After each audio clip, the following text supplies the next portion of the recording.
淮扬菜与鲁菜、川菜、粤菜并称为中国4大菜系。中华人民共和国开国大典的盛大国宴，淮扬菜也是唱主角，可见它的魅力之所在。如此饕餮美食，仅是闻名怎么可以？在今天的节目中，就请来了来自镇江的大厨，为您精心制作2道淮扬美食——无锡酱排骨和生炒蝴蝶片，让您足不出户品尝国宴风味儿。而这个入口的时候，一下就甜了，对，是不是？甜味儿，而且这个甜味是一直甜到你心里头的那种甜。更多精彩就在本期《健康新时代》。走进健康新时代，快乐生活吃出来。您现在正在收看的就是每天带给你好味道的健康新时代，我是大嘴。说到淮扬菜，我觉得如果说有100道淮扬菜的话，一定有100个故事，有100个传说。那么说到淮扬菜，大家肯定会想到那种刀法很细腻的菜品，比如说大煮干丝，比如说蝴蝶片等等。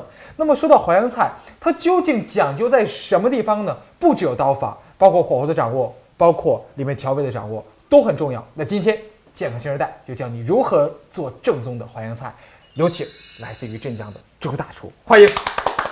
今天我们的顾老师是我们大家很熟悉的，平时的时候呢只是充当养生专家，而今天呢他作为一个地地道道的江苏常州人，今天要跟你聊一聊很多关于淮扬菜跟他的故事。欢迎顾老师。大家好。淮扬菜有很多，比如说大煮干丝，比如说我们喜欢吃的松鼠桂鱼，一般呢都会在国宴中经常的出现。那今天给你带来的第一道淮扬菜是大家经常吃的无锡排骨，是由朱大厨带来的。排骨交给你，接下来教我们大家怎么做。制作无锡酱排骨需要准备的主料有肋排。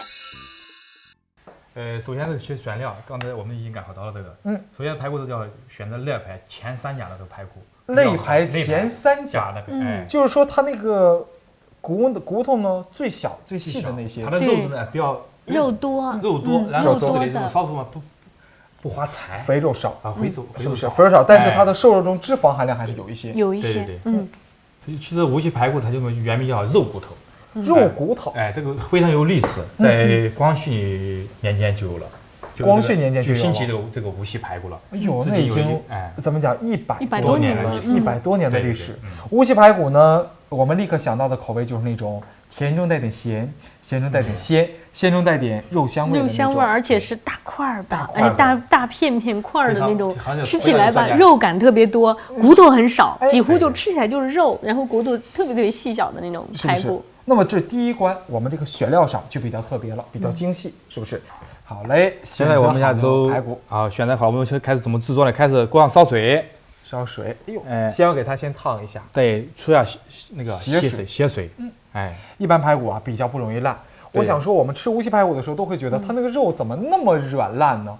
有的时候呢，轻轻舌头那么一刮的时候，就很容易脱骨了。对，而且一刮的时候，你感觉就像舔在这个蜂蜜上一样，那个甜的感觉。它是比较甜腻的一种，甜口的。你想想看，我们刚才讨论这种排骨，就选这种料非常讲究，怎么做其实都挺好吃的。但是呢，怎么让它好吃更好吃？对，更好吃，好上加好。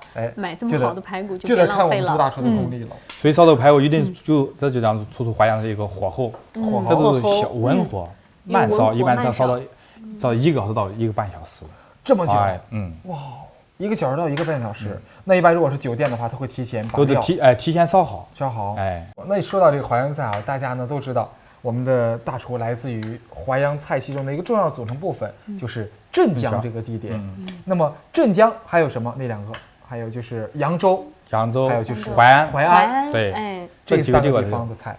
淮安就是当今的楚州区，最为代表，是的，楚州了，改名字了。在这个3个地方形成的这个菜系可以说是独具自己的风格，而且乾隆下江南的时候呢，来到这儿必吃的几道菜有这个大煮干丝，包括这个无锡排骨，还有狮子头，这是他的最爱，都是他最喜欢的，都是他喜欢的。所以说皇帝当时的时候什么没吃过呀？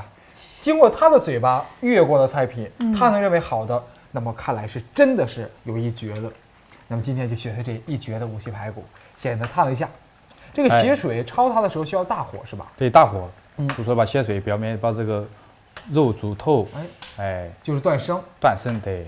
朱大厨，咱们这个是要凉水的时候就把它下锅，还是？对，凉水。凉水。对，凉水。其实大家如果说在家里面呢会做这种菜的话，会都知道，比如说鸡、鸭，或者是鹅、大雁之类的，都是要凉水下锅，然后呢，慢慢的把这个血水逼出来，好像，对。一般像蛋白质类的东西呢，你如果温度过高，它表面就会。你结的就凝固，所以很多血水就出不来了，一些这种怪味儿啊，你就去除不了了。所以一般我们就用凉水慢慢的熬，也就是说时间要长一些。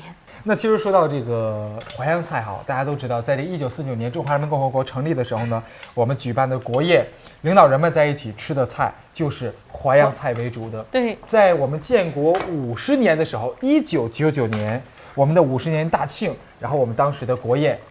也以淮扬菜为主，都以淮扬菜为主，是不是？对。现在的国宴菜当中，淮扬菜也是很多的。唱主角，对。所以说，你看，现代人讲究养生的时候，也愿意多吃点淮扬菜，对，清淡，然后味道呢还精细，选料还考究，它还比较这个就是咸甜适口。它不是说这么抢味儿，所以就是南北人都能吃得惯。就不是说那么像那么甜或那么咸，那么抢味儿。所以呢，现在适合于我们这种南北结合。对，南北结合，咸淡适口。热气腾腾的无锡排骨现在已经焯好水了，锅烧热，下油，好，少一点油，少一点油，一定少油。咱们做这个排骨，它需要提前将它炒一下吗？我把葱姜爆香，葱姜爆香，对，香了，然后现在可以炒制一下，然后再炒一下。我一直在想，其实你看我们平时炖排骨的时候呢，有那么多的火力来炖它，为什么一定还要之前的时候把它炒一下呢？炒的时候表面它的就是肉质比较紧，容易上色，对，哇，那是不是比如说像鸡肉？鸭肉为了让它上色好，也可以提前炒一下。可以的，炒的比较香。这种炒的叫锅气，就起香的作用。好，我们可以下来这个老抽，对。烧肉的话，一般是放老抽，它是提色，颜色不要深提色的。提色的是老抽。生抽呢，一般是它呢鲜味比较重一点。哇，它是鲜味比老抽要鲜一点。这个老抽主要呢是用来干嘛？是用来上色，而生抽呢是提鲜，对，提鲜的作用。哎呦，那你看我们在家里如果说想酱个猪蹄、酱个猪手，或者说你熏个鱼之类的，这个老抽是少不了的。没错，在家里我们炖排骨啊、炖肉什么的，尤其是做酱香色的东西，做红烧，一般我们都用老抽。那其实做凉拌菜，我们来点生抽，或者是我们平时炒个菜调点颜色，也来点生抽。对，用这个老抽给它炒一下，上好色之后，赶快加入。对，这个开始就要花点酒。花点酒。它要多一点。我觉得对于朱大厨来说，他人生走过的这些路来，跟他最好的朋友就是花雕酒。因为呢，朱大厨是专门做淮扬菜的，而淮扬菜呢，永远少不了的就是花雕酒。我们做这个狮子头要用它，我们用它做这个松鼠桂鱼也用了。淮扬菜总少不了它的身影。而这个花雕酒，如果说家里没有的话，可以用料酒代替。对，可以的，料酒都可以的。那如果说有黄酒，也可以黄酒。对，黄酒也行。但是最好是花雕酒，一点点香，一点点。好，这时候还什么有香料，八角、桂皮，烧肉不可缺少的无锡排骨啊。稍微放3-4个桂皮一片桂皮。我喜欢桂皮的味道。还有一个什么，就红曲粉。红曲粉是红曲粉，这属于是天然的色素，对身体还有健康。对，就非常非常健康，所以大家不用怕。你像我们有很多就是这种做法，你像我们吃那个豆腐乳，红色的豆腐乳，其实就是红曲做的。红曲米。不要怕。咱们这个加多少呢？这个加2勺，一小汤，2小，一小这么大汤匙，对，做出肉来就非常非常红亮。一般我知道这个红曲米，它上色效果特别好。比如说做一个什么小烧肉之类的，是半小勺小烧肉，歘的一下就脸红起来了，就像上了腮红一样。而如果说今天做这种大菜你可以来的多一点，因为呢，你希望它这个外面的颜色都能够达到你想要的那种红亮的效果。所以说可以来根据自己的。这个里面排骨的糖稍微多一点。多来点糖。对，其实这个无锡排骨没有糖是万万的甜，甜的。再少放一点。咱现在呢也是改良了，像一些这个淮扬菜，为了让大家都能吃，尤其是北方的口，然后我们就已经不那么将这甜了，个对将这个甜糖腻的味道已经改了量很多。控制了一下。好，这样就可以小火慢烧，现在我们的锅中慢慢的煨着它，大概需要多长时间呢？大概它需要1个小时。1个小时。那这个火力在什么程度？在马上可以烧开之后，我们可以按小火，小火文火慢炖。大火烧开，小火慢炖小火慢，需要1个小时左右。那么我们这边锅好，慢慢的烧着。不过马上给您带来的第2道菜品呢，是一道在淮扬菜中很重要的菜品对，名字是什么？生炒蝴蝶片。生炒蝴蝶片。乍听这名字的时候，我在想蝴蝶片是什么？后来大厨告诉我，说是用这个鳝鱼改刀改成一个蝴蝶的造型，然后呢炒出来的，是吧？对对对。所以说这道菜一定是很有风格的。什么味道呢？广告之后就告诉你。欢迎回来，这里是健康新时代，我是大嘴。今天呢，教大家做的是淮扬菜，给大家请来的呢是正宗地道的淮扬师傅，来自于镇江的朱大厨。朱大厨刚才带来的第1道菜品呢是非常好吃的乌溪排骨，不过呢需要一点火力，在锅中慢慢的煲着它。我和顾老师在这边可以说很着急，不过每位就得需要等待才可以。那么这个等待的时间也不闲着，给您带来第2道菜品，名字就怎么讲？生炒蝴蝶片，名字就很有诗意，很诗意的，是不是？蝴蝶片，生炒蝴蝶片。乍听这名字的时候，我觉得感觉有点这个意境。后来知道，原来这蝴蝶片是由这鳝鱼变的，是不是？那么大厨，咱赶快开始操作。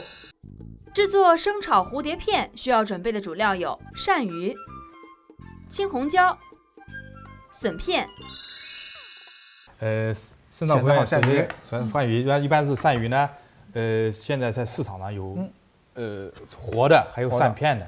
这样我也简单给大家处理一下子，怎么样把这个活放回来杀？它有一根龙骨。龙骨，哎呦，这个要是平，就是先把它豁开。对对对对，豁开之后蘸着头骨，把龙骨，就是把里面这个龙骨去掉，它这个龙骨去掉。淮扬菜的做鳝鱼，它很多做法，这蝴蝶片是其中一种，比较鳝糊啦，有淮扬软豆，这还有热腔虎尾，全是经典的一种经典代表之菜。要热腔虎尾，这国阳菜这菜单都出现的。淮扬软豆都是淮扬非常有名的一道菜。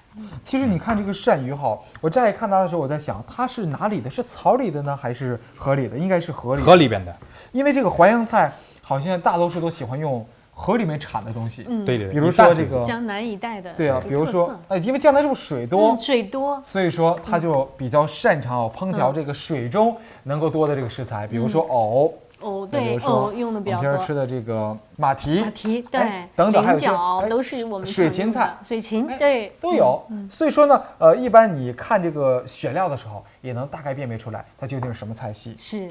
那这个鳝鱼也是在水中活跃着的。现在我们就改到那个蝴蝶片，跟大家说啊。现在已经通通把中间的龙骨去掉了。去掉了啊，改到什么？要十字斜刀，这样子粘一下子啊。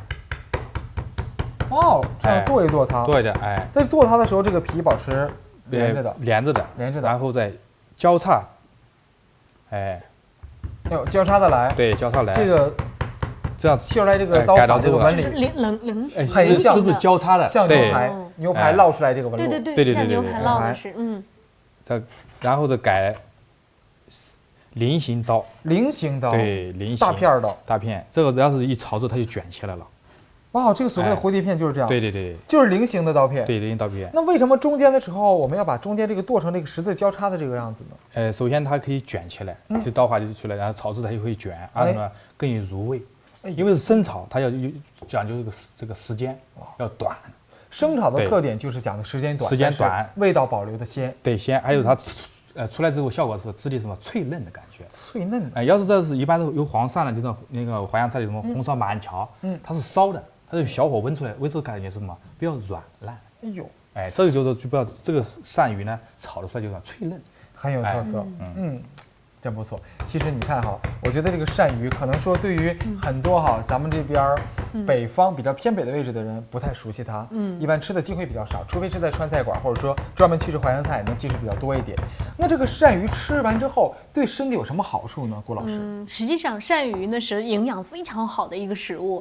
那么它的颜色你就看了，我们在杀的时候就发现它血特别多，你看这个血的颜色很丰富，所以在中医来讲它是非常养血的，也就是它其实含的矿物质当中铁的含量是很高的，所以特别补身体，就是能够促进我们血液循环，促进我们造血。所以好，对于一些那种身体不太好的，我们需要滋养的，血液不是很旺盛的人，我们吃了以后它有暖血的作用，温血暖血是非常好。另外呢，你现在最近几年呢，我们黄鳝有一个人群吃特别多，就是糖尿病人。糖尿病人经常做这个鳝鱼片、鳝鱼丝来吃，尤其是像这个夏天，就是处暑时节，黄鳝最肥的时候，我们就会吃这个。那么一般呢，主要原因是什么呢？就是说这个黄鳝当中啊，有一种素，又叫黄鳝素，就叫黄鳝素。对，这种东西含量很高，结果这个呢，它就有降糖的作用。降血糖，所以糖尿病人就开始疯抢它了。糖尿病人可以多吃点它。对，没错。那么另外呢，你像这个黄鳝呢，其实呢，它还含有一种营养素，就是维生素 A。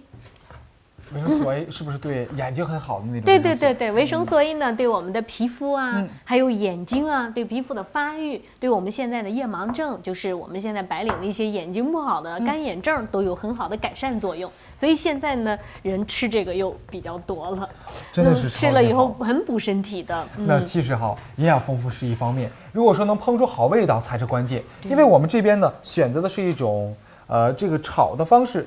这种生炒的方式，那我觉得这种生炒呢，它应该能最大限度的保持鳝鱼的鲜。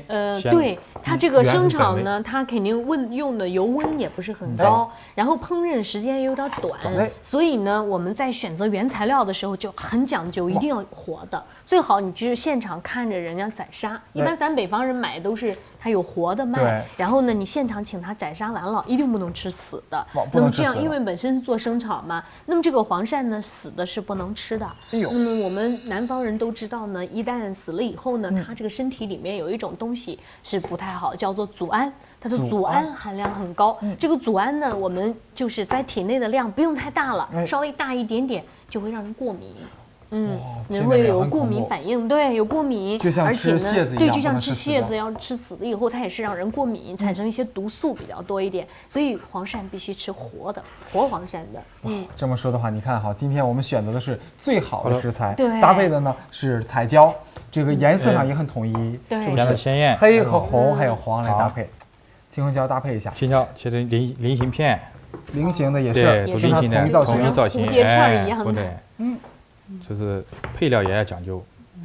这个辣椒有点辣，它在切的时候能闻到一些有点微辣辣的感觉。再来一点点笋片，搭配一下，也是用笋片。对，好，都是片状的。片状。好，这个有用了吗？要花雕酒了，去腥，因为这个黄鳝的土腥味比较重。花雕酒稍微要多腌制味，放多一点。来点花雕酒。对，来点盐。稍一点点，来点底味腌制一下，来点盐，来点底味，来点，稍微来点鸡精，好，葱姜水来一点点，好，均匀抓一下，抓它。哎呦，这个抓它的时候好像还有粘液在。对，这就是不要新鲜，把它等一下子炒制它，水里搓一下子就行了，没有了。这个粘液我知道，这个山药的粘液对身体好。那这个鳝鱼它的粘液对身体有好处吗？这个粘液呢，一般它都是一些粘蛋白。那么其实呢，对身体没有什么坏处。没坏处。我们可以吃它，没有关系的。也没关系。它蛋白质因为这个新鲜的黄鳝越新鲜，它的粘液越多。对，稍微加点湿淀粉来腌一腌它。对，再来点淀粉。对，腌它的时候就要加淀粉。腌的时候等一下焯水用。焯水，表面形成一层保护膜。对，写的表面黄鳝的那个水分不会流失。比较脆，觉得，哎呦，一层水淀粉，表面粘上以后，好，这样我们锅上烧水开了，我们可以下锅了啊。好，要大火烧开，一定水要水开，水烧热下锅。像我们的鳝鱼下锅。对。哎呦，就这么甩着来，因为这样呢，利于它定型还是怎样？主要一定型，那就表面均匀，它下来慢慢的下水，卷起来了。哎呦，你看。立刻烫一下之后，它歘的一下就把边卷起来了，好像蝴蝶的一只翅膀出来了。的确，其实你看，我觉得这道菜哈，它这个烫的过程很关键。如果说没有这个过程呢，一会儿你在生炒的时候呢，它吃起来肯定有点糙，因为它炒的东西，把鱼一炒了之后，如果说没有这个薄膜，没有这个表面这个淀粉的话，它就没有那个嫩的感觉。对，水分就流失了。水分流失。因为炒的时候，它等于是煸的过程。对，是不是？因为本身这种都是脂肪含量比较低的，它不油润，所以这种东西要是炒一炒就干，炒一炒就干了，就很柴，柴就不好吃了。水一烧开就可以倒出来了。烫完之后颜色呢有点变得灰白色。白色。哎呦，哇！烫一下就可以。哎，就是划水的过程。划水，哎。哇，好，很棒。我们再过来烧水，把糊料烫一下。烫一下，我们这边我们的笋以及我们的彩椒，稍微烫一下就行了。好，保证口感。好，可以下锅了。好，下锅。因为这个是彩椒素菜，稍微一烫就行了。哎。等一下我们炒制的时候还要炒呢。烫一下，彩椒就会表面泛出光泽来。哎，鲜艳。好，也是把水控干。哎，接下来马上我们就要生炒了，是不是？这个生炒呢，讲究呢要快一点火候，快炒，哎，然后快炒一点。好，一点点油，少一点油，一点点，这么少就可以。对，可以了。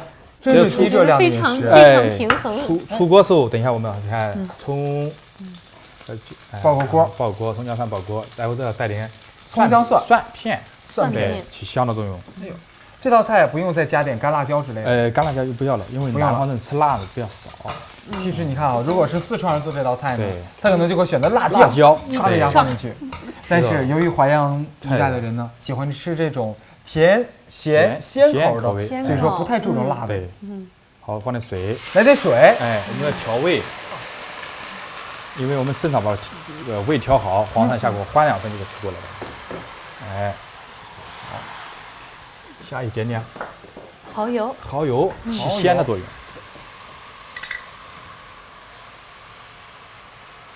哎，一点点蚝油，来点蚝油。这个可以稍微带点花雕酒。哎呦，又是花雕酒，看到没有？对，哪个步骤都少不了它。对，无论是你在调味儿的时候，还是在调汁的时候，还是在之前腌料的时候，都需要它。花雕酒。再来点，这时候用生抽。还是老抽，还是要上色，少放一点点老抽，稍微一点点颜色就行了。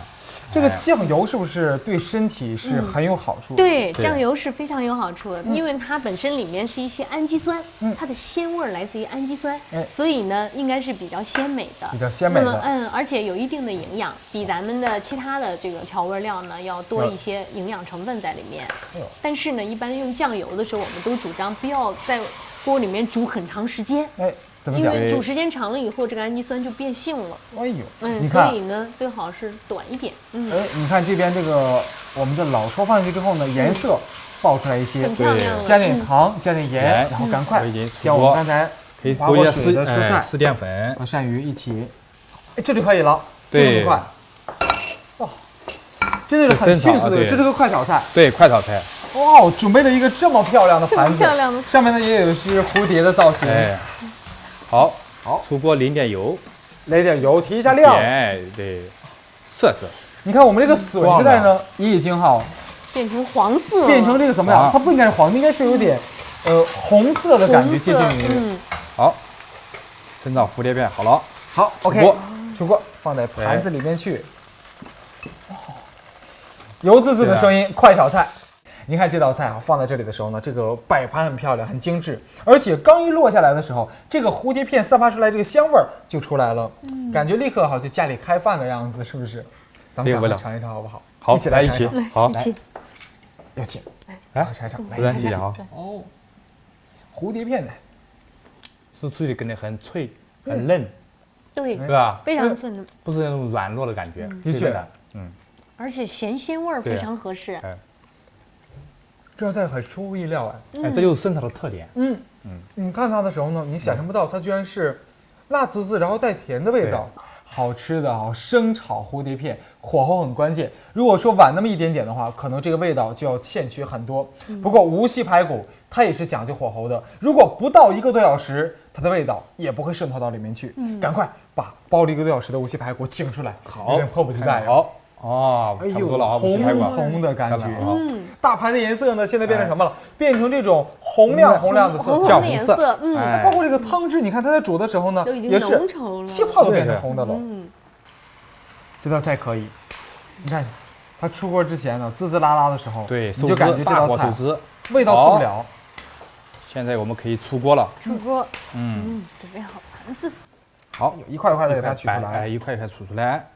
哎呦，一块，真过瘾啊！很大一块啊，大一块好过瘾呢，这么大一块。在家里面准备好这么一份无锡排骨，准保啊，能够将家人的这个胃口好了，牢牢的刺激一下。看没看到？现在已经端上桌了，我们一起呢也来尝一尝。来，有请我们的功臣大叔您先来，顾老师，顾老师你先来。这个菜我觉得吃在嘴中的时候，你立刻让你觉得就是南方排骨的味道。对，不是那么。北方的排骨呢，可能说炖的火候也是一样很烂，但是味道呢却主要以咸味为主。而这个入口的时候，一下就甜了，对，是不是？甜味儿。而且这个甜味是一直甜到你心里头的那种甜，但是它这个甜的还不过，它这个甜味刚刚好在你的舌尖开始甜，然后慢慢的像一个涓流细流一样淌在你的心里面去，而不是说我们平时吃糖这种很剧烈的这种猛甜，是不是？所以说淮扬菜讲究的就是这样一个精细，选材要新鲜，并且刀法和火候讲究。然后一切的一切制作精细，然后要用你的心去烹饪。其实做每道菜都要去用心，要用心做，然后我们才能做出好吃的淮扬菜。没错。那么想让你家里的厨房香喷喷的话，想让你家里呢也能感受一次正宗地道的国宴级菜品的这种味道的话，不如在家里将今天给您推荐的2道菜在家里面试一试。感谢来自镇江的朱大厨带来这么好吃的菜品，谢谢。也要谢谢我们的顾老师将家常菜传播了出去，又讲了这么多营养学知识，谢谢。感谢你收看今天的健康新时代，我们下期不见不散喽。